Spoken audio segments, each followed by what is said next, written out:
Julius, my name's Estienne de Klerk, and as you can see, I'm white, right? Sure.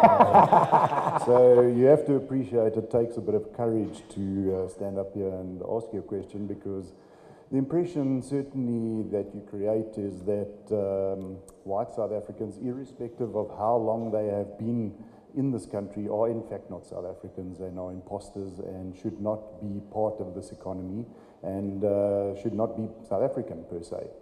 I think further is that a lot of the things that you have mentioned in your speech, some of the statistics, some of the populist kind of rhetoric that you have uttered is factually incorrect, and that in fact the industry, as pointed out by the members of the Property Charter, have in fact done a lot of the things, and in fact are the only people doing anything about transferring ownership and ensuring enrichment of previous disadvantaged people.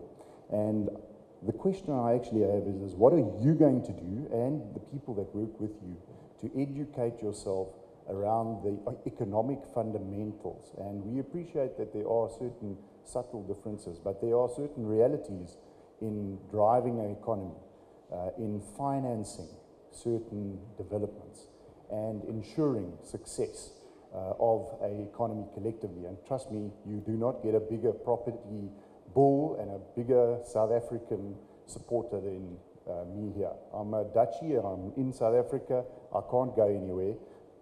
I am South African. I have been for hundreds of generations that have been here, right? So the reality is that we in this boat together. We have to collectively work out what is going to work. And the concern I have is, as you pointed out once before, you're an agent, right? And if you want to be an agent of success of the country, then there are certain things you're going to have to educate yourself on. And I'd like to know what you're going to do that, because some of the policies that you are proposing, I can promise you will not lead to the success of this country, and we can see it in what has happened in some of the countries north of our border, as well as in some of the socialist states that have collapsed. Thank you, Esti, for all 50 questions. Well, one of the things that you don't have to do is to have the courage to stand up here. It must just be a lifestyle in a democratic order, that you don't require any courage to stand up and express your view. Because if people are going to require courage to express themselves, then we are staying in a different terrain altogether. And when you express yourself rightly or wrongly, those of us who might hold a different view must protect your right to disagree with us and should not victimize you for holding a different view. So the white South African requires no courage, requires no special favor. It must engage equally like all of us, because you are South African. And none of my articulations has even suggested that you are not South Africans. My articulation has always been, we want to share with you the wealth of this country. And those who are refusing to share, they deliberately distort my message to be saying, I want to drive the whites to the sea. You'll never find that in the EFF documents.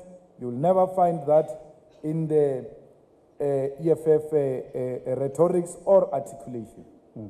It is actually wrong to say those who hold a leftist perspective of the economy are economically illiterate.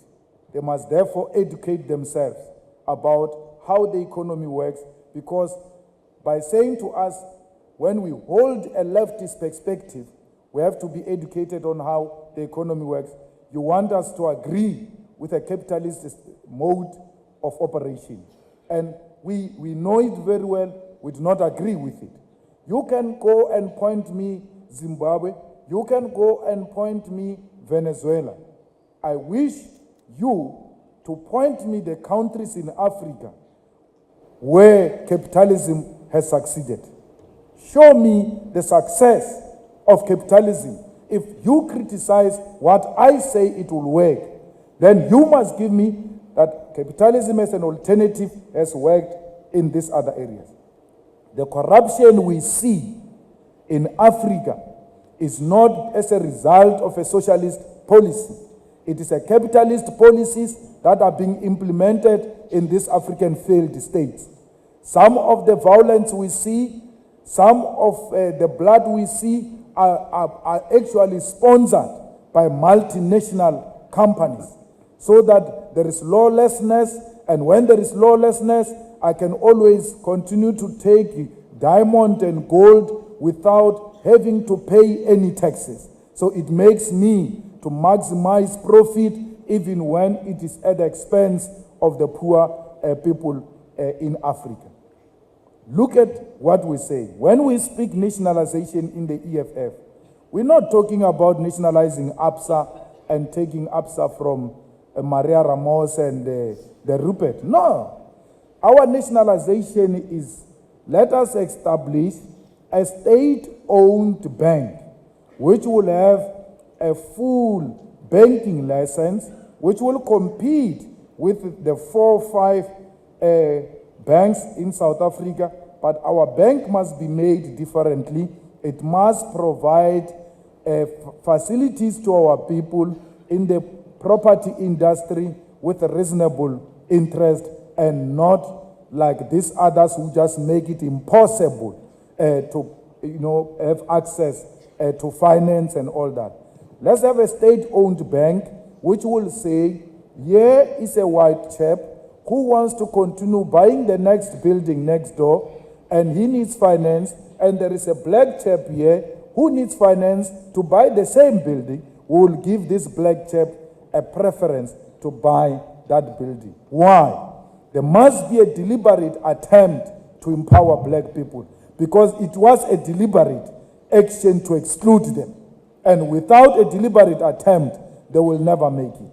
So this is a conversation we need to consistently, openly, in a frank manner, in a manner that will, intensify our democracy, engage in to ensure that we transform the economy. You cannot compare us with the next door. By next door, you mean Zimbabwe on the land question. In the articulation I made here, I never said there's going to be a forceful removal of the owners of property and the land. I said to you, there is a possible working lawful means to change the property ownership patterns in South Africa. And I gave you example of where I come from. A farmer owns a huge farm, and the people go and say, we need this farm, we are going to take it. He refuses, and when I engage him, he says, okay, can you give me a portion?